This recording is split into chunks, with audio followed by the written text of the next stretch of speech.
থেকে পুলিশের হাত থেকে রেহাই পাওয়ার জন্য তারা বিজেপির মতো একটা সাম্প্রদায়িক দলকে এই মুর্শিদাবাদের রেজিনগর বিধানসভায় প্রতিদিন ডেকে নিয়ে আসছে। তাদের পিঠ বাঁচানোর তাগিদে মলয় মহাজন, যে বহরমপুরে যার কোনো গুরুত্ব নাই, সাংগঠনিক জেলার সভাপতি হিসেবে তারা এখানে যে 8টি বিধায়ক জিতেছে মুর্শিদাবাদ জেলায়, তার মধ্যে এই মলয় মহাজনের এলাকা পড়ে বেলডাঙ্গা আর কাঁদি আর বহরমপুর। 8টার মধ্যে 3টে পড়ে, বাকি যে খড়গ্রাম বড়ুয়াটা পড়ে, কাঁদি, বড়ুয়া, বহরমপুর আর বেলডাঙ্গা 4টে পড়ে। আর 4টে কিন্তু অন্য সাংগঠনিক জেলা। গৌরী ঘোষ তার জেলা সভাপতি আলাদা, সোমেন মন্ডল লালবাগের, জমিদারের আলাদা। কিন্তু এই 4টে এমএলএ তারা জিতেছে। কিভাবে জিতেছে? মুসলিমদের ভোট কাটাকাটিতে। কাঁদিতেও জিতেছে, মুসলিমদের ভোট 3 ভাগে 4 ভাগে ভাগ হয়ে গেছে, তাই গার্গী দাস ঘোষ জিতেছে। এখানে ভরত ঝড় বেলডাঙ্গাতে জিতেছে, সে ভোট পেয়েছে 70,000-এর একটু বেশি। তৃণমূলের ভোট পেয়েছে রবিউল আলম চৌধুরী, যে রেজিনগরের এক্স এমএলএ, সে বেলডাঙ্গায় দাঁড়িয়েছিল, সে ভোট পেয়েছে 58,000-এরও বেশি, প্রায় 59,000-এর কাছাকাছি। আমাদের প্রার্থী সৈয়দ কবির ভোট পেয়েছে 47,000। কংগ্রেসের প্রার্থী ভোট পেয়েছে 39,000। কাজেই মুসলিম ভোটটা 3 ভাগে ভাগ হয়ে যাওয়ার জন্য মাত্র 70,000 ভোট পেয়েও কিন্তু বিজেপি জিতে গিয়েছে। এই জিতার জন্য তাদের যে আস্ফালন, তারা যেটা মুর্শিদাবাদ জেলাকে করতে চাইছে, বিজেপির কর্মীরা যারা হেরেছে সেই সব হারা প্রার্থীরা এখানে এসে তম্বিহম্বি করছে। আর এখানকার প্রশাসন, পুলিশ প্রশাসন ডাইরেক্ট আমাদেরকে বলছে যে জোড়া ফুল আর পদ্ম ফুল এক হয়ে গেছে। কারণ এখানে যে 9 জন তৃণমূলের বিধায়ক জিতেছিল, তার মধ্যে জলঙ্গি বাবর আলী, সে কেবল মূল তৃণমূলে আছে, মমতার সঙ্গে আছে। বাকি এই নিয়ামত হাজি থেকে শুরু করে আকরুজ্জামানরা 8টা এমএলএ কিন্তু বকলমে পিছন দরজা দিয়ে নিজেদের পিঠ বাঁচানোর জন্য তারা কিন্তু বিজেপির মুখ্যমন্ত্রীর কথাই কান ধরে উঠবস করছে। হুমায়ুন কবির যতদিন বেঁচে আছে কারো কথাই কান ধরে উঠবস করবে না, করেওনি, করবেও না। আপনারা সবাই জানেন এর আগে আমাদের বিরুদ্ধে কি বলা হয়েছিল। এই ববি হাকিম কি বলেছিল, এই রেজিনগরে থাকি আমি কেন বেলডাঙ্গায় বাবরি মসজিদ করতে যাচ্ছি। সেটা করে যখন রুখতে পারলো না, যখন শিলান্যাস হয়ে গেল, কাজ চলছে, ভোটের আগে আমাকে জন্য কি বলা হলো, আমি নাকি বিজেপির বি টিম, আমাকে নাকি 1000 কোটি টাকা বিজেপি দিয়েছে, সেই টাকা আমি নিয়েছি, মুসলমানদের ইমান বিক্রি করে দিচ্ছি, মুসলমানদের ইমোশনালকে বিক্রি করে দিচ্ছি। কে বলেছিল? ববি হাকিম বলেছিল। আজ সেই ববি হাকিম কোথায়? ববি হাকিম মমতাকে ছেড়ে, এতদিন মমতার খাওয়া হয়ে গেছে, লুটা হয়ে গেছে। সেই লুটের সম্পদ রক্ষা করার জন্য এখন আবার একটা 68 বছরের লোক, সে আবার ওই 50-এর নিচের বয়স, যে সিপিএম থেকে বহিষ্কৃত ঋতব্রত, ফার্স্ট টাইম এমএলএ হয়েছে হাওড়ার উলবেড়িয়া থেকে, তার নেতৃত্বে এরা যে মাথা ঝুঁকছে। কিসের জন্য? নিজেদের চুরি বাটপুরি করে যেসব সম্পদ তৈরি করে রেখেছে, সেই সব সম্পদ গুলা রক্ষা করার জন্য তারা করছে। কাজে আমাদের উপরে, আমরা বিরোধী দল, আমরা 2টো সিট জিতেছি। আগামী দিনে ধীরে ধীরে যারা 141 বছরের জাতীয় কংগ্রেস 1977 সালে ক্ষমতাচ্যুত হয়েছে, 49 বছর পার হয়ে গেল, সেই কংগ্রেস ক্রমশই ক্ষয়িষ্ণু হচ্ছে। আগের বিধানসভায় তারা 0 ছিল, সিপিএমও 0 ছিল, কংগ্রেসও 0 ছিল। এবার কংগ্রেস 2টো পেয়েছে, একটাতে 2701 ভোটে রানীনগর জুলফিকার, আর একটা হচ্ছে 7000 ভোটে ওই ফারাক্কা।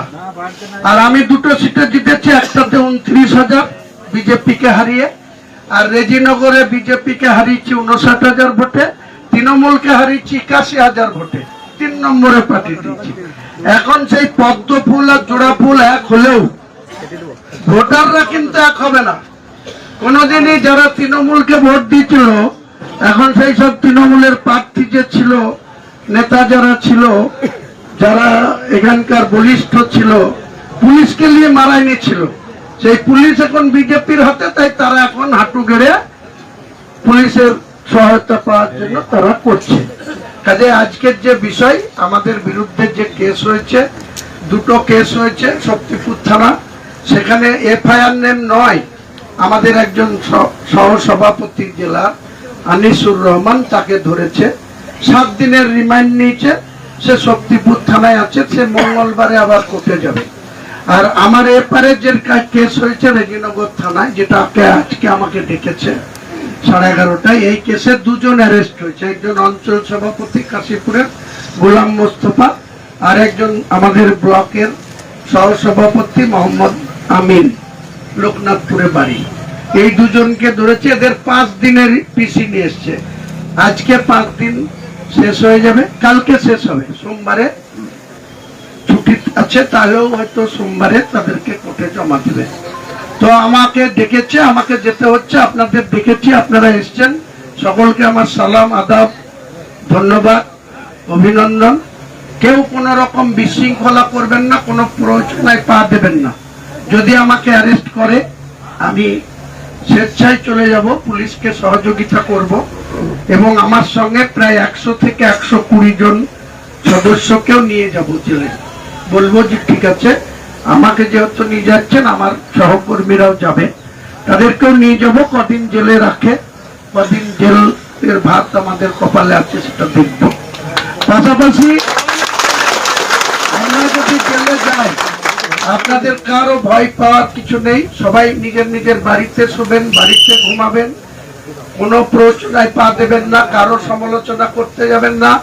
রেজিনগরের ভোট যেদিন আসবে, ডিক্লেয়ার হবে, যে ভোটে তৃণমূলকে হারিয়েছিলাম আর যে ভোটে বিজেপিকে হারিয়েছিলাম, তার থেকে অন্তত 5000-এরও বেশি ভোটে আবার বিজেপিকে হারাবো। আবার তৃণমূল যদি প্রার্থী হয়, একসময় 2016 সালে এই তৃণমূলের প্রার্থী সিদ্দিকা বেগম, এক্স সভাধিপতি, সে আমার বিরুদ্ধে লড়তে এসেছিল। আমি নির্দলে, আমাকে দল প্রার্থী করেনি, আমার তো তখন দল ছিল না, আমি টেবিল চিহ্ন নিয়ে দাঁড়িয়ে 74,210 ভোট পেয়েছিলাম। আর তৃণমূলের এই জোড়া ফুলকে 14,631-এ আটকেছিলাম, আর এই বিজেপিকে 10,335-এ আটকে রেখেছিলাম। এর নাম হুমায়ুন কবির। হুমায়ুন কবিরকে যত বেশি যে কষান দেবে, যত বেশি যে ঘাটাবে, যত বেশি যে টাইট করার চেষ্টা করবে, হুমায়ুন কবিরের সঙ্গে হাজার হাজার লাই, লাখো লাখো মুর্শিদাবাদের মানুষ তার সঙ্গে আছে, থাকবে। তার প্রমাণ আজকেও দিচ্ছে না, করে আগামী দিনে দেবেন। সবাই ভালো থাকুন। আর আপনাদের জন্য দুপুরে কিছু খাবারের ব্যবস্থা করা হয়েছে, এখানেই সুস্থভাবে, কেউ খিচিমিচি করবেন না, আস্তে আস্তে। কারণ আমি গেলে, থানাতে গেলে 1-2 ঘন্টা দেরি হতে পারে, যতক্ষণ আমি ফিরত আসলে ভালো, না আসলেও যদি যাই, তাহলে আমি বলবো কেউ বিরুদ্ধে স্লোগান দেবেন না, প্রশাসনের বিরোধিতা করবেন না, পুলিশ আইনের মতো কাজ করুক। আমরা যদি অ্যারেস্ট হই, আমাদের সঙ্গীদের ডেকে নেব, তারাও আমার সঙ্গে অ্যারেস্ট হবে। পুলিশ প্রশাসন আমাদেরকে জেলায় নিয়ে যাবে, জেলাতে নিয়ে গিয়ে কোর্টে ফরওয়ার্ড করবে, কোর্ট আমাদের জেল কাস্টডিতে পাঠাবে। না আবার পিসি আনবে, এতজনকে আনবে, থানায় এসে কটা জায়গা কোনো অসুবিধা নাই। কিন্তু কেউ বিশৃঙ্খলা করবেন না, সবাইকে আমার অনুরোধ থাকলো। আপনারা বিশৃঙ্খলা করা মানে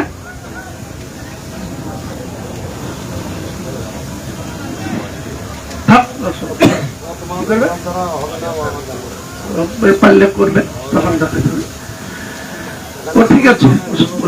ওসব চুমকি ধুমকিকে আমরা ভয় পাই না, ও যা বলেছে বলেছে, যা করেছে, যখন যাবে করবে, তখন আবার থাকা যাবে, তার বিরুদ্ধেও লেগে যাবো, অসুবিধা নেই। মেন কথা হচ্ছে আপনারা কেউ দুষ্টুমি করবেন না, আপনারা কেউ বিশৃঙ্খলা করবেন না, আপনারা আমাদের অনুরোধটা রাখবেন। আপনারা এত কষ্ট করে এসছেন, রোদ গরম, প্রচন্ড আবহাওয়া খারাপ, তবু আজকে কিছুটা হলেও হাওয়া আছে, তাই আপনাদের যাতে একটু দাঁড়াতে পারেন বা উঠা বসা করতে পারেন, তার জন্য একটা আলাদা করে এখানে টেন্ট খাটিয়ে দেওয়া হয়েছে। আপনাদের সকলকে আমার এটাই বলার থাকলো, যা কিছু হবে তার জন্য আমি প্রস্তুত আছি, আমি সেটাকে সাদরে গ্রহণ করব। আপনারাও কিন্তু আমার কথা মেনে যেন কোনো বিশৃঙ্খলা না করে আমি যে কথা